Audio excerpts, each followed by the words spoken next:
Bon, bonjour tout le monde. Bon ben là, ce matin c'est ma dernière nuit. Je viens de passer là ma dernière coupure avant de rentrer à la maison. Il me reste 9h30 de route. Et bon, je fais ma ronde de sécurité. Puis là, je suis prêt à partir. Petit coup de lave-glace. Bon, il a neigé cette nuit là, mais bon. Sans conséquence. Donc voilà, c'est parti. Donc là, on est mardi.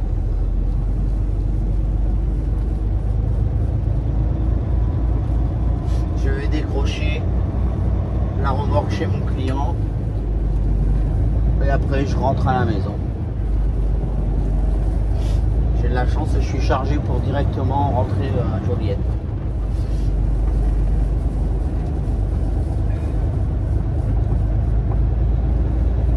Bon, il fait -9. Mais quand je suis allé faire ma ronde de sécurité, ben, il faisait pas si froid. Il n'y a pas de vent.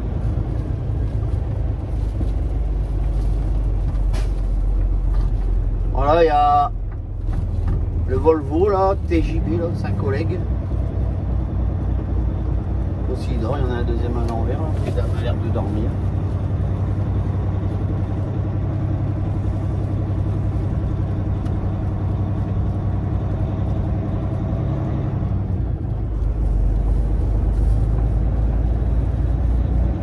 Un beau porte-voiture.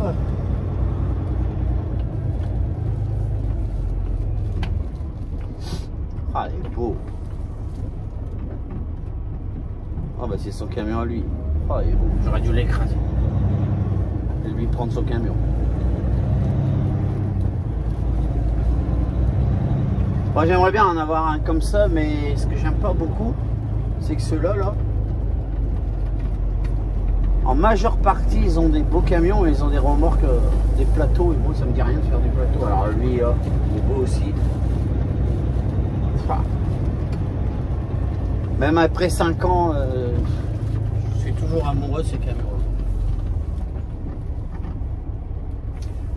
Bon, ça fait de toute façon depuis 88 que je roule, même avant, j'étais amoureux des camions parce que j'ai vécu dans une. Je suis grandi dans une famille de camionneurs.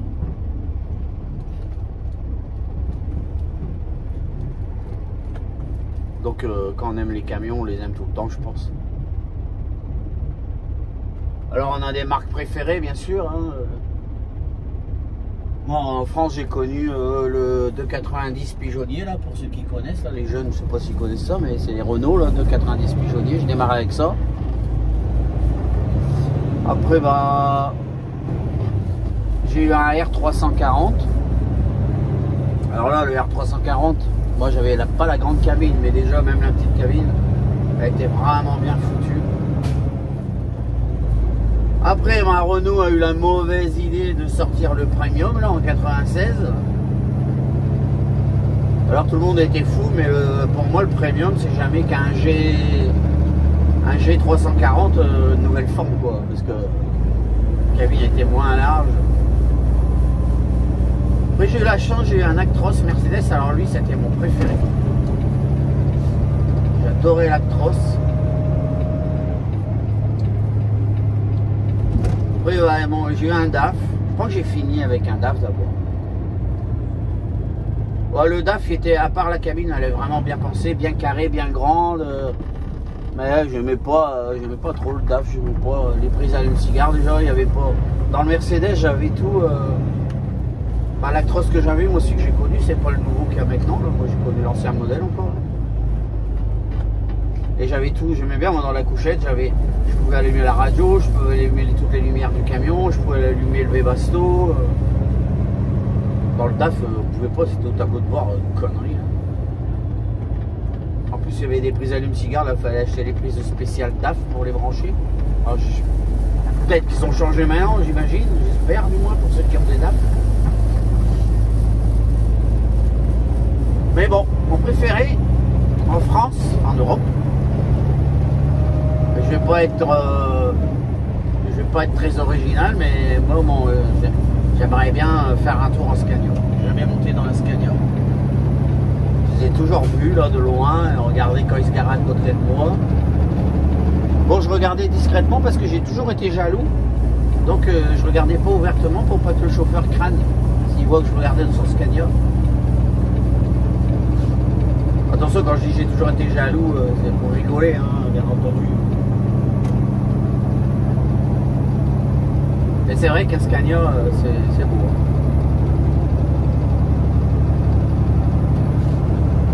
Volvo, ils ont l'air pas mal. Ici, j'en ai essayé un. Enfin, j'en ai essayé un. J'ai dû passer un diplôme, là, ils appellent ça un DEP. DEP, ça veut dire... Alors, je sais plus bien ce que ça veut dire, mais c'est un peu l'équivalent de ce que j'avais fait en France, la validation des acquis d'expérience. Et du coup, on avait un test sur route à faire, et ça s'est fait. Alors, le premier test, on l'a fait avec un Freightliner, et le deuxième, on l'a fait qu'un Volvo.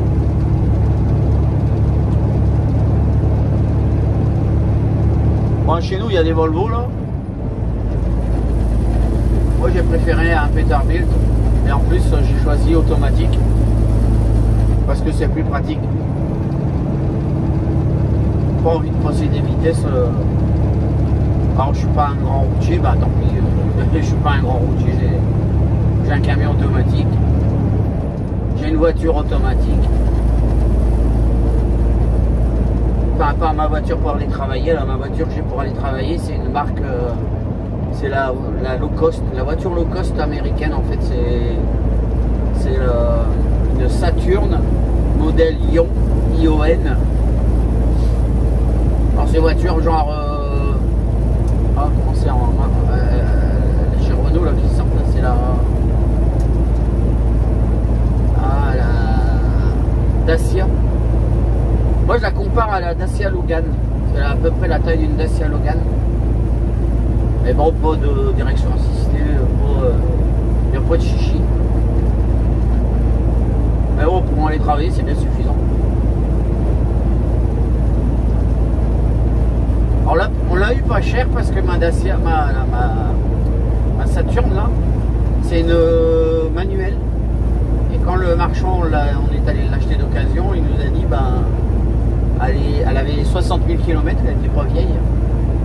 Il la vendait pas cher parce qu'il dit, en fait, c'est une manuelle et les Québécois n'aiment pas trop les voitures manuelles, mais il dit, vous les Français, vous en foutez. Ben, je dis, ouais, nous, ça en France, manuelle.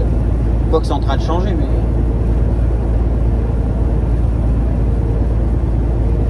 Mais j'avoue que j'aime mieux automatique, j'en ai vraiment tranquille.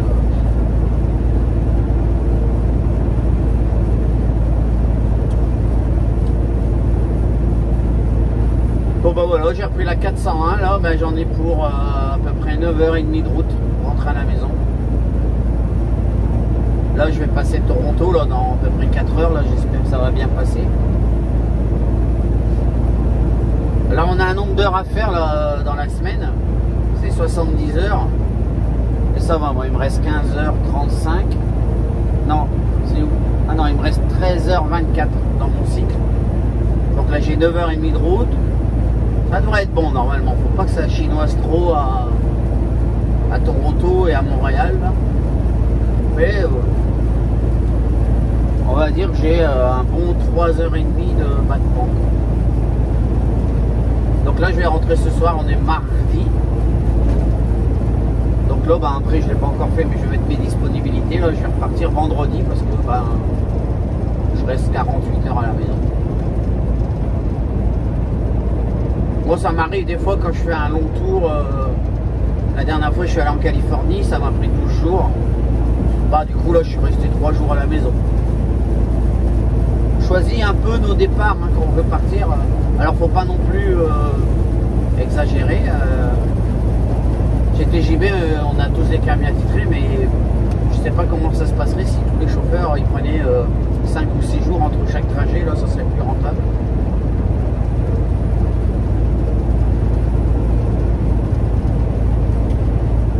Bon, je vais dire, je me répète, hein, mais surtout si vous aimez bien les vidéos, là, mettez un petit pouce bleu, et puis des petits commentaires, puis abonnez-vous. Alors il y en a, ils ont des difficultés à s'abonner, c'est juste simplement parce qu'ils n'ont pas de compte Facebook, pas de compte YouTube. Il faut savoir qu'il y a, tout est gratuit sur YouTube, hein. Vous pouvez vous abonner, vous pouvez faire un compte YouTube. Tout est gratuit, c'est juste YouTube ont besoin de ça pour leurs statistiques, je pense. Donc quand vous n'avez pas de compte YouTube, vous regardez les vidéos, mais si vous avez un compte YouTube, vous pouvez vous abonner à ma chaîne par exemple, pour me soutenir, et mettre des petits pouces bleus, et des commentaires et des suggestions. Là j'en ai eu là, donc du coup ça m'aide un peu à expliquer. Moi je pense pas forcément à tout expliquer, alors si vous avez des petits trucs vous devriez le savoir. Alors je vous le dis tout de suite, je suis nul en mécanique, je suis nul en consommation, je suis incapable de dire combien mes réservoirs contiennent de carburant. Alors en soi c'est pour ça que je me dis, je suis pas un grand routier. Moi un moteur c'est quelque chose avec des tuyaux et des fils partout et c'est tout ça. Et ça fait du bruit. Même à ma voiture, je connais absolument pas les chevaux, la puissance de ma voiture. Alors j'ai une femme en or parce que elle s'occupe vraiment bien de tout là. Elle s'occupe des voitures, de la maison, des papiers. Donc c'est elle qui prend le rendez-vous pour les vidanges. Elle s'occupe bien de tout ça, quoi. Moi je suis nul. Souvent des gens me disent combien de chevaux, c'est quoi le moteur, c'est quelle marque? Non, ça rien, c'est un moteur de camion. En plus, moi je sais pas, mais j'ai jamais été intéressé par la puissance du moteur. Souvent des gens se plaignent. Moi je suis plus intéressé par avoir du confort dans ma cabine que par la puissance. Par exemple, je préfère monter une côte à 40 km/h et avoir vraiment une cabine confortable que monter une côte à 100 km/h et puis avoir une petite cabine de merde tout pourrie.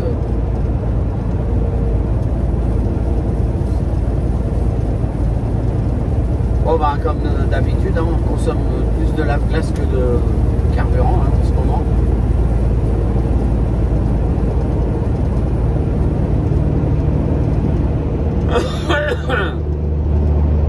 Bon, je vais remettre un peu de chauffage, il fait froid. Moins 10, bon ça a baissé.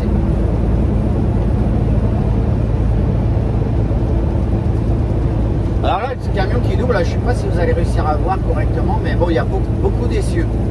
Il y en a 1, 2, 3, 4, 5, 6, 7, 8, 9. Il y a 9 essieux, mais j'en ai déjà vu avec 11 essieux. Il y en a même déjà, ils m'ont dit ouais c'est une photo truquée, c'est pas de photo truquée, là